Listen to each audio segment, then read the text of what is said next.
In question number 16, a string of length 1 meter with its two ends clamped is vibrating in fundamental mode. Antinode vibrates with amplitude of 8 mm. Distance between 2 points on the string having amplitude 4 mm is. So this is a string and these are the two endpoints of this string. This is x equal to 0 and this is the point, let x equal to L. Since the string is vibrating in the fundamental mode, let this is the fundamental mode of vibration. So if this is the fundamental mode of vibration, then this separation is equal to lambda by 2 and it is given in the question 1 meter. So from here the value of lambda comes out to be 2 meter. Now the amplitude A dash is given by 2a into sine kx. So this is the amplitude 2a, maximum amplitude, and now it is given in the question the separation between 2 points whose amplitude is a. Let this is amplitude a and this also amplitude is a. So this separation we have to calculate. So if I substitute the value of a dash is equal to a is equal to 2a sine kx, then the value of sine kx comes out to be 1 by 2 and it is equal to either sine pi by 6 or 5 pi by 6. So k into delta x, that is the separation between the two, is equal to 2 pi by 3. The value of k is 2 pi by lambda. So if I substitute the value of lambda, 2 pi by lambda, lambda is 2 into delta x is equal to 2 pi by 3. So on solving this equation, the value of delta x comes out to be 2 by 3 meter. So the separation between these 2 points is 2 by 3 meter. So option 2 is the correct answer.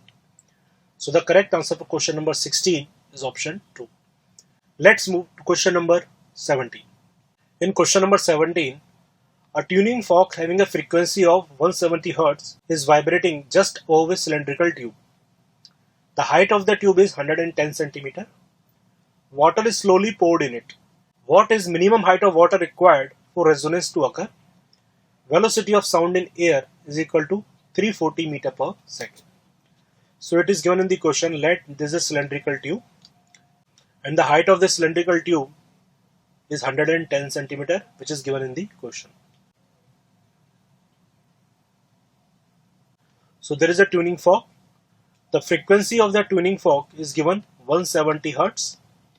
So if I calculate the wavelength lambda, lambda is equal to velocity of sound in air, that is 340 divided by 170. So it comes out to be 2 meter. Now water is slowly poured into the tube and at some instant, let this is the length of the water column. So now if the tube is in resonance with the tuning fork, then the possibility of vibration is either this, then this separation would be lambda by 4, or the other possibility would be like this,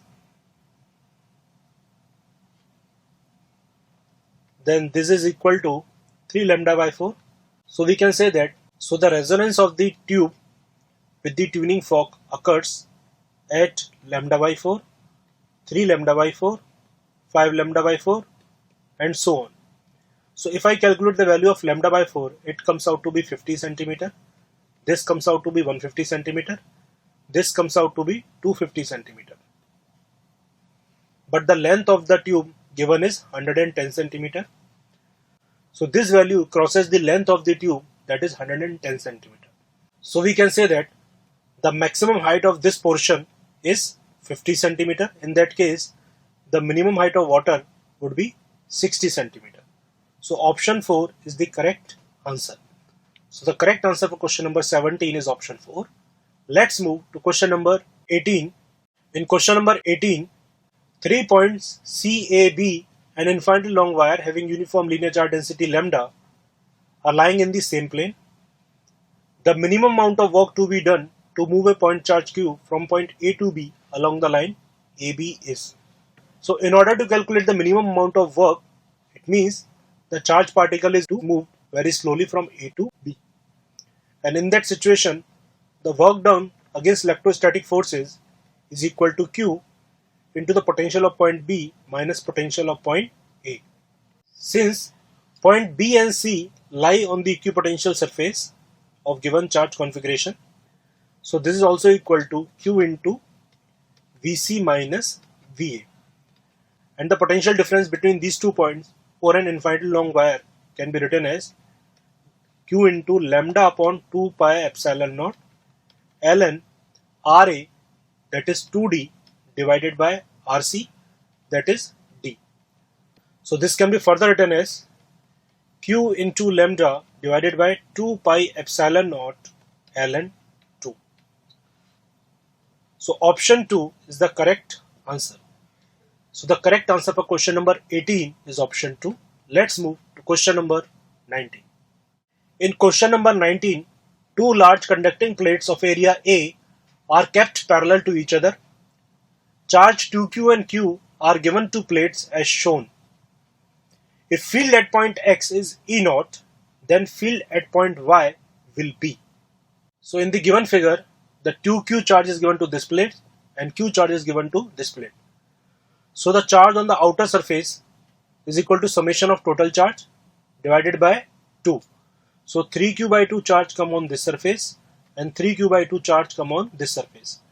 Then the remaining charge on this surface is plus Q by 2 and the charge on this surface is minus Q by 2. The summation of these two charges is 2Q and the summation of these two charges is Q. So charge distribution is correct.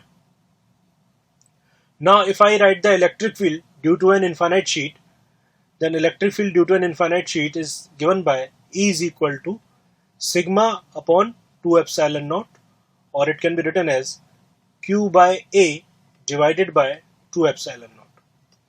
So E is proportional to Q.